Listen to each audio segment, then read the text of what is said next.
Hi, this is Jason Cascarino. Thanks for listening to the Lessons in Adolescence podcast, a production of the Remaking Middle School Initiative, whose founding partners include Youth-Nex, the University of Virginia's Center to Promote Effective Youth Development, and the Association for Middle Level Education, or AMLE. You can learn about Remaking Middle School on the web at remakingmiddleschool.org. Now, here's this episode.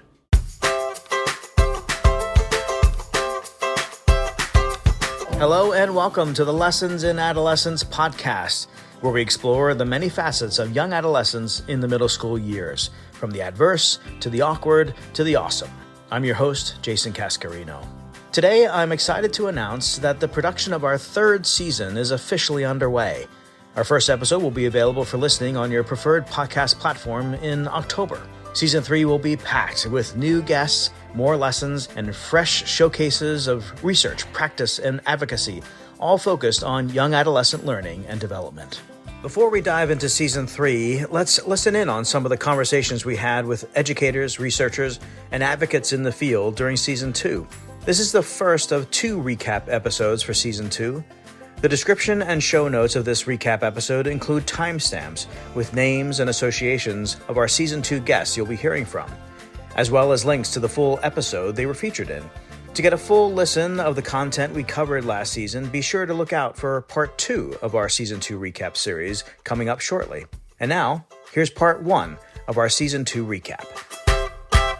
How did adolescence become one of the issues that you took on? Yeah, that is a great question. It doesn't take that much work or thinking about early childhood to realize very quickly that it doesn't end at 5 years old, that development remains this kind of open and sensitive window through which experiences influence biology and outcomes well on into our lives, and that this science not only points at a critical or a sensitive period between the beginning of life to 3 or 5, but that there is this second critical window, this second sensitive period in which people are incredibly open to the influence of experiences, and the relationships and experiences that people have during adolescence shape development in truly profound ways. So I just became fascinated with how particularly Black folks and Black students in particular, but broadly, like how folks come to understand their racial identities, particularly in and around the context of schooling, and just became more and more fascinated with the growing research that showed that students with particularly students of color with positive racial identities were students who were doing better in schools, and thinking a lot more about what teachers or educators or researchers could be doing to create environments to leverage that relationship between positive racial identity development and positive school outcomes and experiences. From a very early age, I was able to see the difference in the education that I was receiving in different schools. And inherently, I knew there was a difference.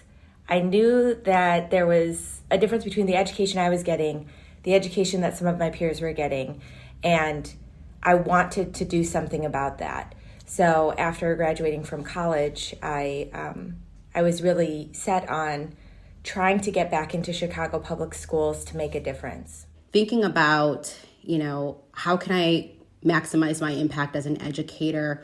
Most recently, I was the principal of Decatur Classical School, which was one of the best elementary schools in the state. We won a blue ribbon, and I had just felt that, I had met a lot of important goals that mattered to people, but I wanted to do more. And could I bring my talents that started me into teaching, where I started in Uptown and working with middle school youth? And that has really been my passion for my entire career. I'm a middle school teacher at heart. And so High Jump really shared a lot of the values that I have, and I wanted to focus on middle school, which is a time that we know is so critical for the youth of Chicago. And knowing that I made a difference and that my middle school teachers made a difference for me, it's why I know I went to college. I wanted to replicate that for as many CPS students and children of Chicago. Adolescents really are our future, right?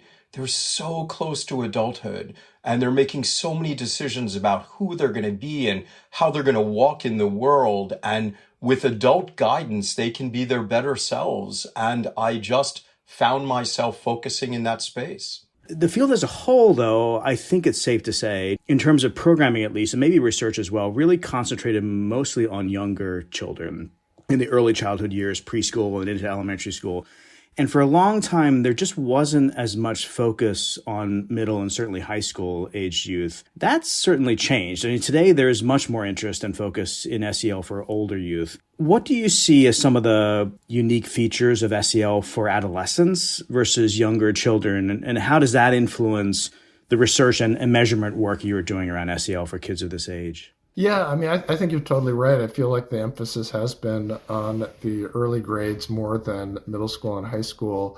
I think there are a number of reasons for that. You know, my impression is that early childhood educators and elementary educators see their job responsibilities as including nurturing children's social and emotional and character development. That's not like an extra thing. That's part of the core of what they do, you know? And so it's an easier fit to say, okay, let's name the things that you're trying to do implicitly, and let's equip you with tools so that you can do those things intentionally. But you try to teach an adolescent social skills and how to get along with others and all that stuff, it quickly becomes, for lack of a better word, really cheesy.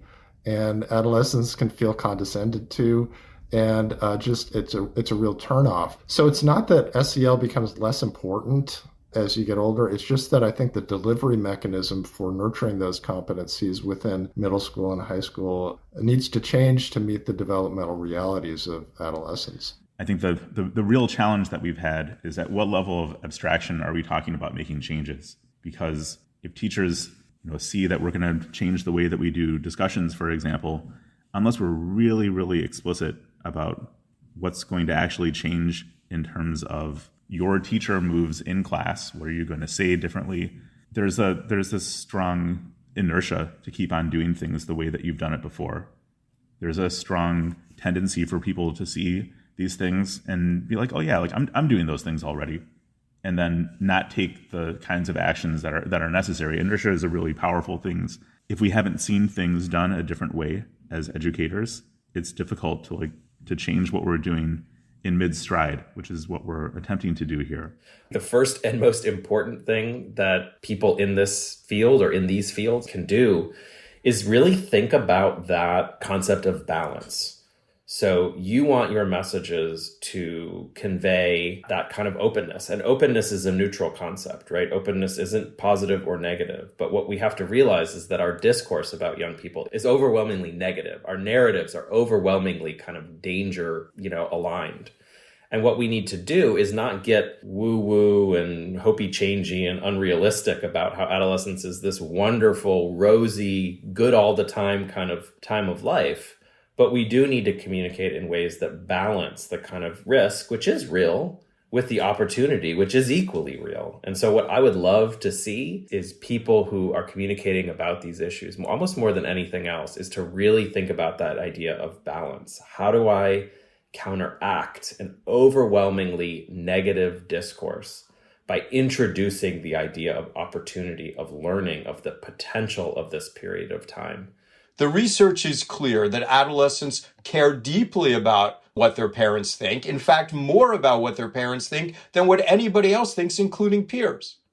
They like adult guidance. Adolescents are not inherently risky. What they are is natural explorers who test the limits of existing knowledge because they are super learners and they are trying to learn everything they possibly can during this time of astounding brain development. And that when adults do their job of creating appropriate boundaries at the borders of existing knowledge and rich opportunities at the boundaries, kids do not move into risky territory.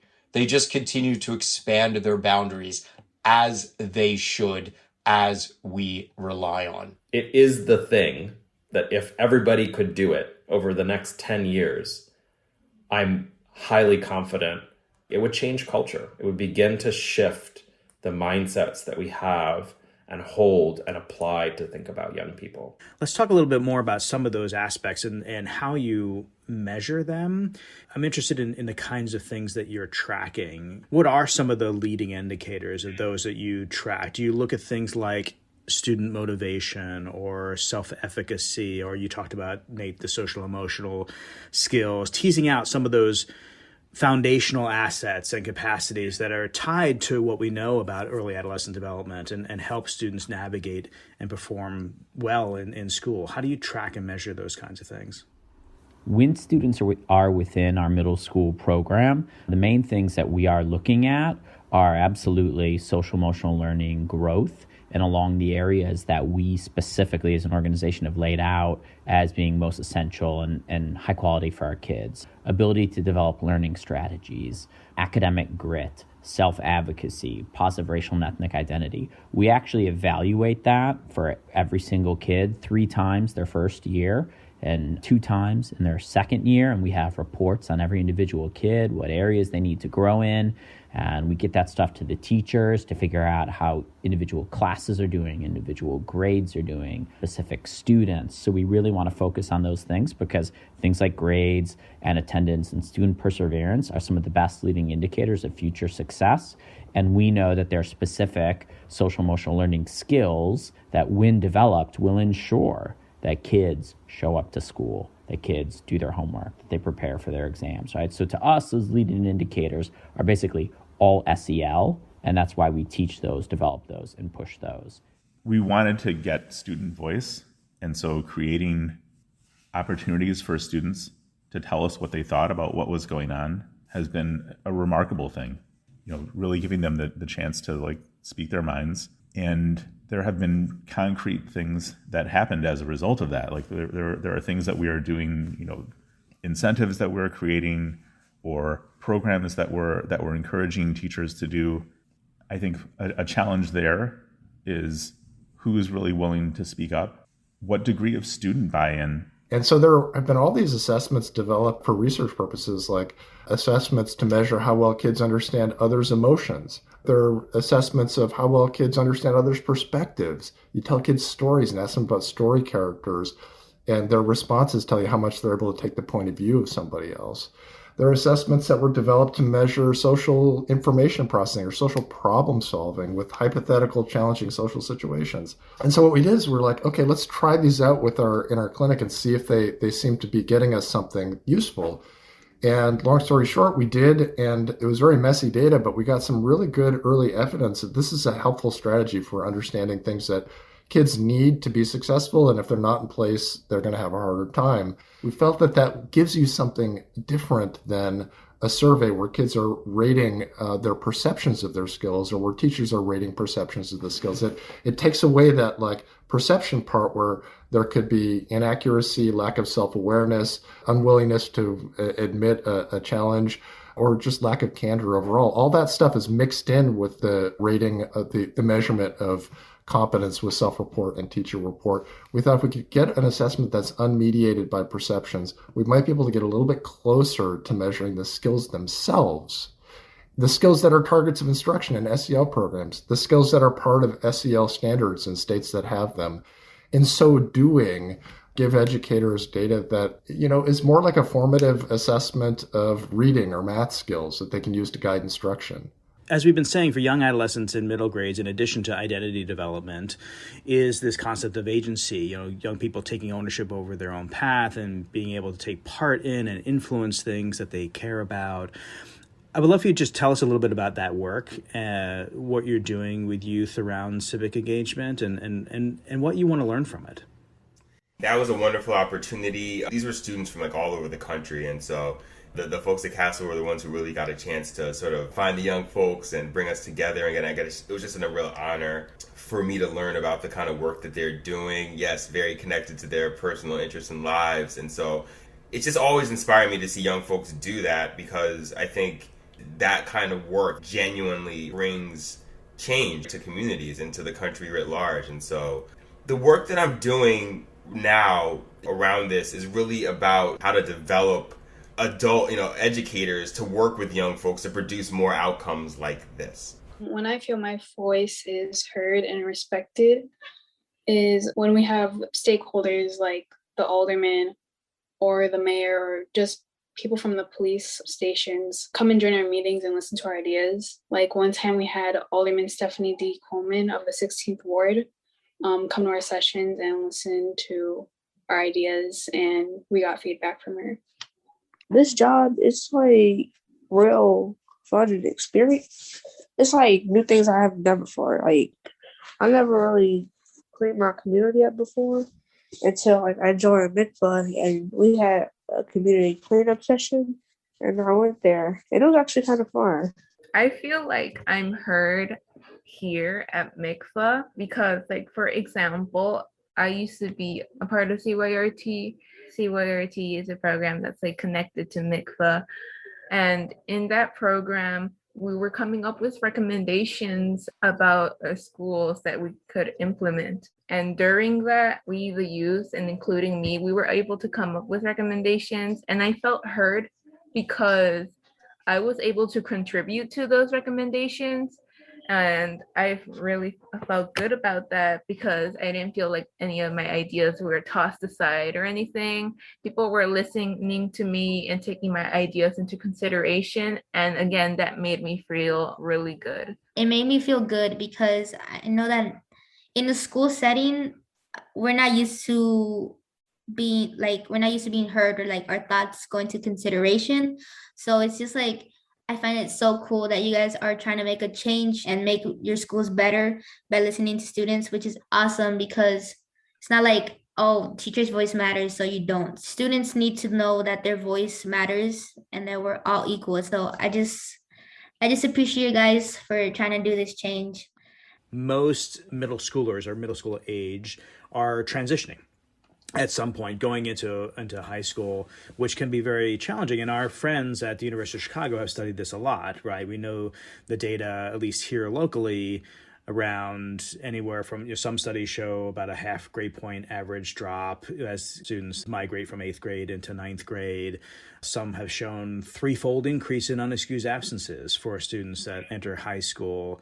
This is true, I think, of a lot of middle schoolers in all types of communities, urban, suburban, and rural. So young adolescents on the whole just struggle with this transition. What is your read from your experience with your young people, the students, not just about the selection, and we get that complexity, but just in terms of the transition itself? What is your read on why that is so hard? And what are some of the essential ingredients that you're focused on for making that transition easier?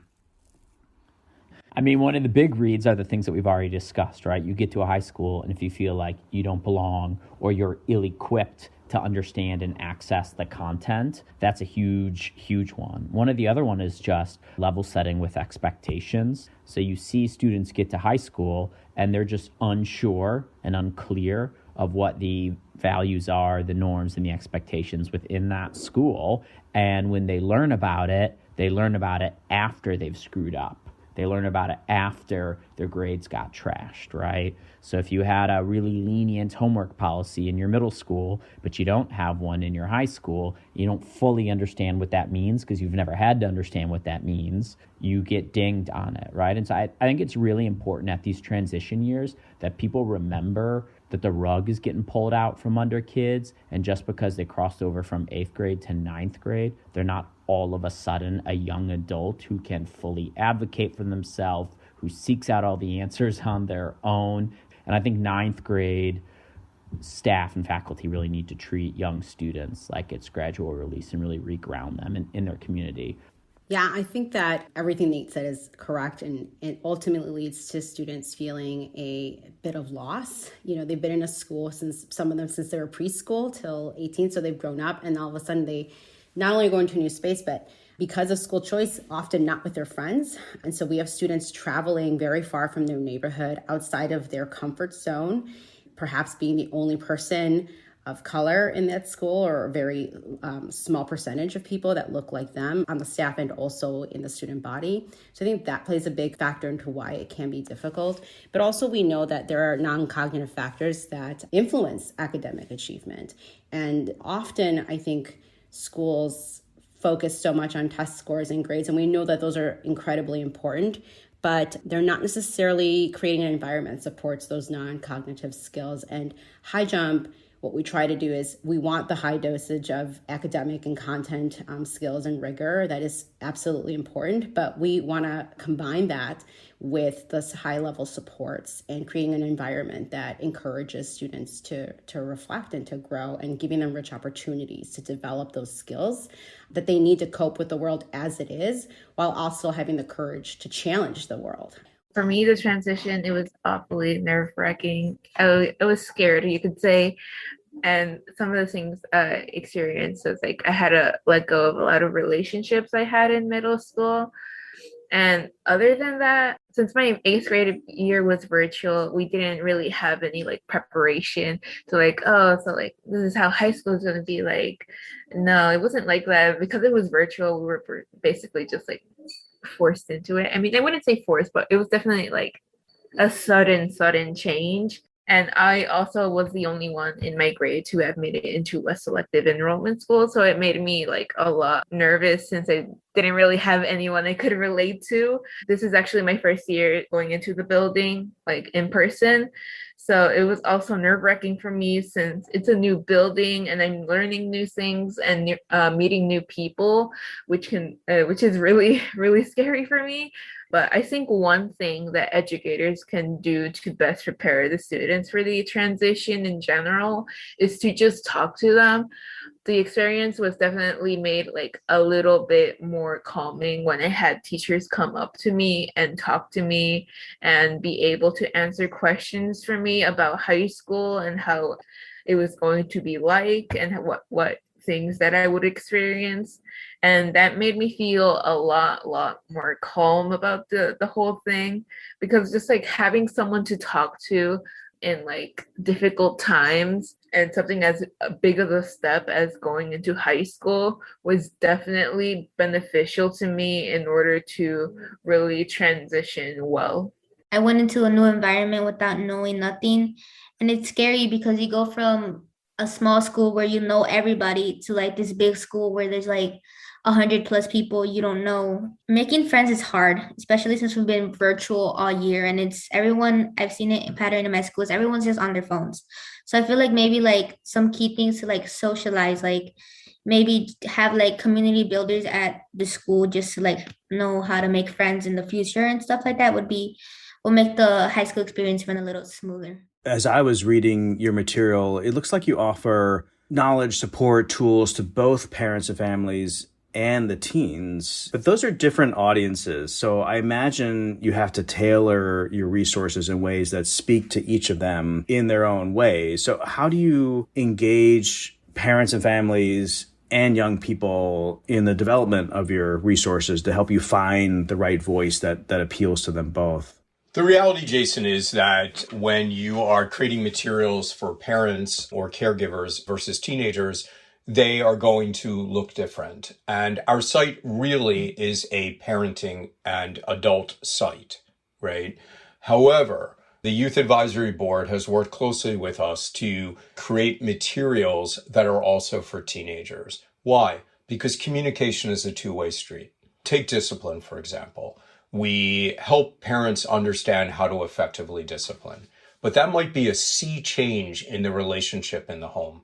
And if you don't have the teenager understand where the parent is coming from and how they should respond in this new, improved, changing relationship, we're not going to have the right dynamic in the home. Therefore, for certain key issues, there are pieces that are developed for teenagers about how to talk and interact with their parents. Again, written by young people. Everything we fear about adolescence is about young people trying to become more comfortable with their discomfort.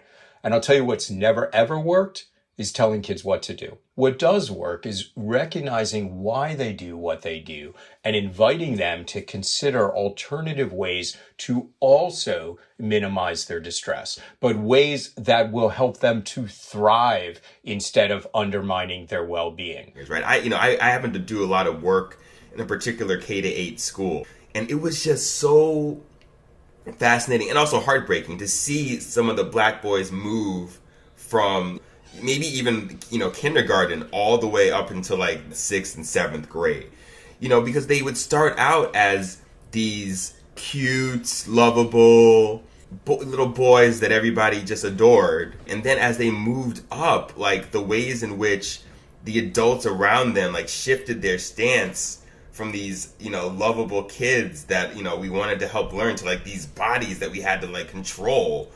So we have a lot of work to do, both in terms of thinking about how we're perceiving behavior in particular.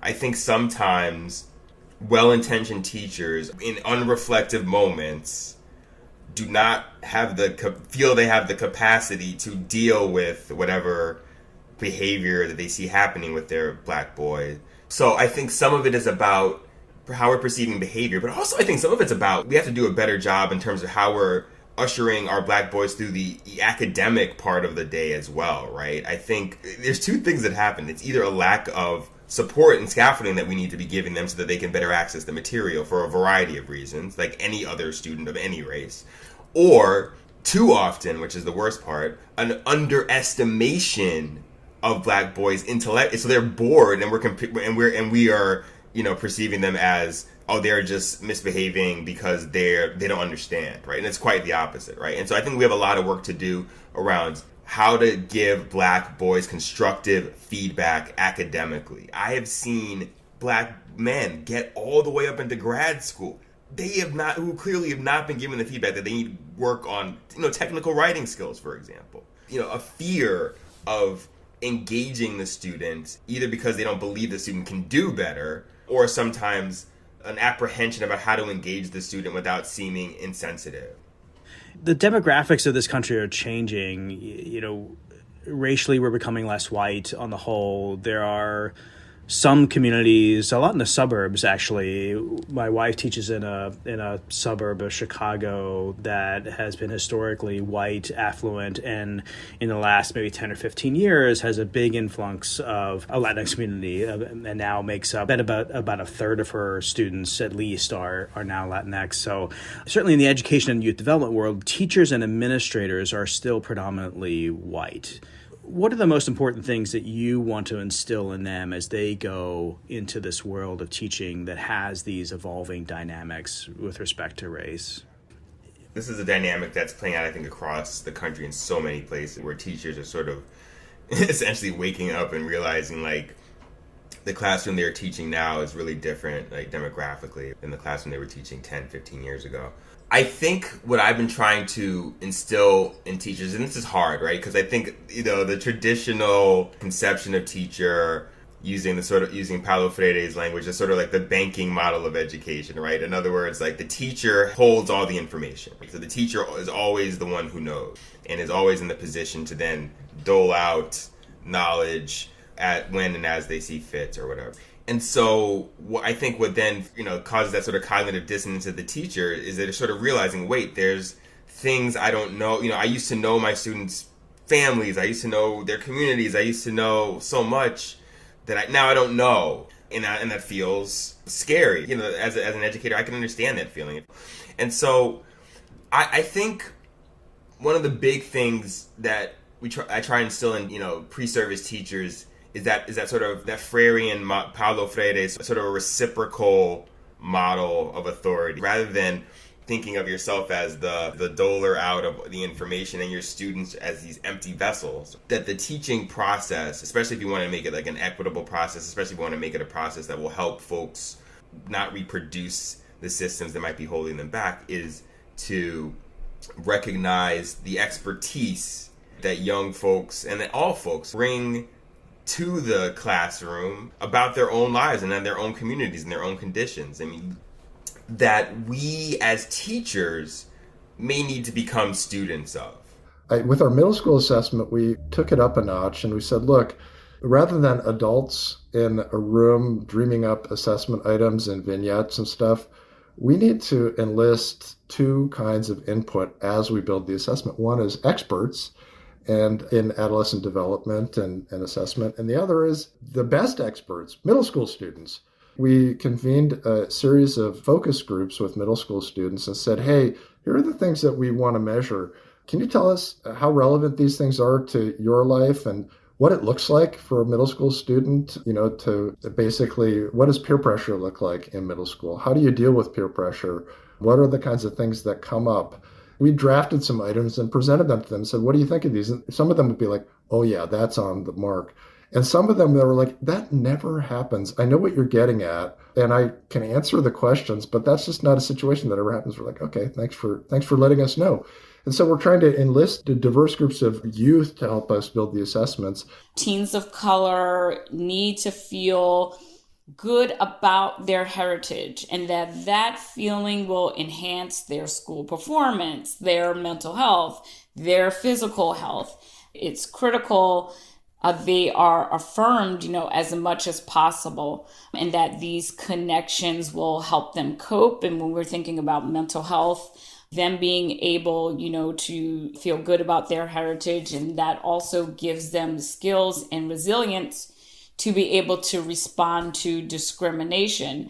Also, last year, our team did some work with Black and Latinx parents and caregivers, and we learned that they are very committed to wanting to have conversations with their teens about racism, about discrimination, and that they do need, specific and culturally appropriate support and resources. And so as a result of this, one of the next phases for us as a center will be taking a deeper dive with working with BIPOC and communities of color in order to develop and disseminate parenting resources that will enhance not only them, being better parents, enhancing their overall communication, but also how to communicate with their teens about racism, injustice, and inequities as well. There's so much that I think people can take away from this conversation, but we always ask at the end if there's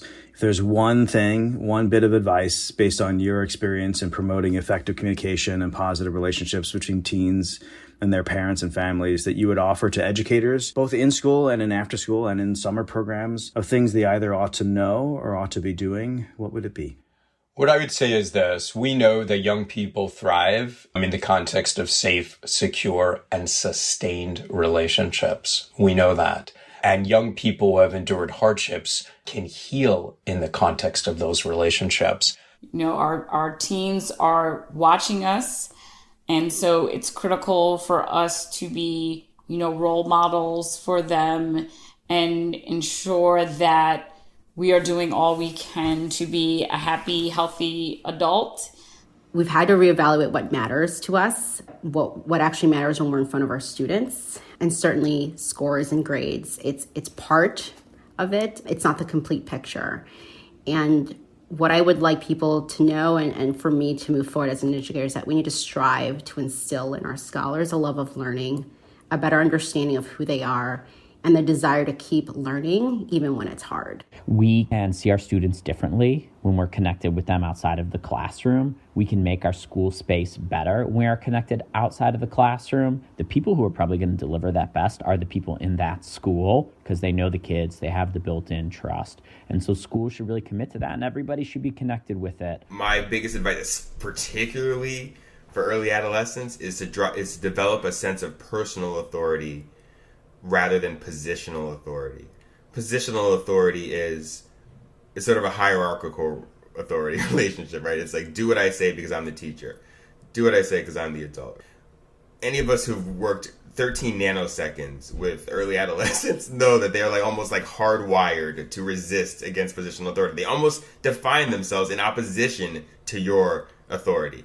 Personal authority is rooted in a deep knowing and caring about the student and their family and their community, right? So that's more like, do this because I know this is going to help you do the things you want to do, and I know that you're able to do this, and I care about you and your community's goals and outcomes moving forward. And it's the idea that what we know and what we have to say matters a great deal, right? The things that Jason, about adolescent development, about middle school, about all of the things that you're an expert on are of consequence. While you may have the best intentions, talk to the people you're making decisions about and for. And on the flip side of that, put away some of your ego around sort of hearing what feedback that may not feel great. Because the only thing, you can't change what already happened. The only thing you can do is figure out, okay, now that I know this, what do I do differently? And I think it really is just being open to that type of reflection and recognizing that regardless of how many degrees we have, how many years we've been in the classroom, how many years we've been in experience, there's always new things to learn about this new population, and always being open to hearing that. And I'm very appreciative of Joyce in this process as the administrator in the school for modeling what that looks like to her teachers, because I think it creates a level of safety for teachers as well to sort of like think about what that looks like. It creates a level of safety for students to be open about their experiences too. So be open, which like sounds really cliche, but it is really one of the most important pieces of this process. The whole thing can seem overwhelming. Just the CASEL competencies. There are 5 competencies and there are 8 gajillion sub-competencies. How do I even begin to think about teaching that stuff? Well, just start with something. I mean, we're working in a school district that's using a wonderful curriculum, and we did a breakout sessions in the PLC we're running, and we said, what do you want to get out of the PLC? They said, we just want to get started with the program. We just need a little help getting started. And it's not like they needed a 5-day training series to figure out how to do every piece of that program well. They simply needed a start point. And once they got started, the rest of it they can kind of figure out on their own, or with a little bit of support, do a great job with. And I think it's also important for educators who are listening to this to know that you can start with something that's seemingly very small. And it starts by asking the question, why am I doing this? Or why am I asking? So if students have to sit up and track you while you're walking around the classroom, why am I asking them to do that? How can I make this a more comfortable experience for my kids? You know, I think that everyone can start to question what will work best for students and what is more supportive of students in my own classroom. And those practices, it's been my experience as an educator that when a peer comes up to me and says, hey, I tried this thing and it was really great, it carries a lot more weight than when an administrator comes up and says, hey, we're going to do this thing now as a whole school. And so I think that's just a really easy entry-level thing. Lessons in Adolescence is a production of Remaking Middle School, an initiative that seeks to transform the learning and development experience for young adolescents in the middle school years. Remaking Middle School brings together good educational practice in school and out of school with the latest developmental science.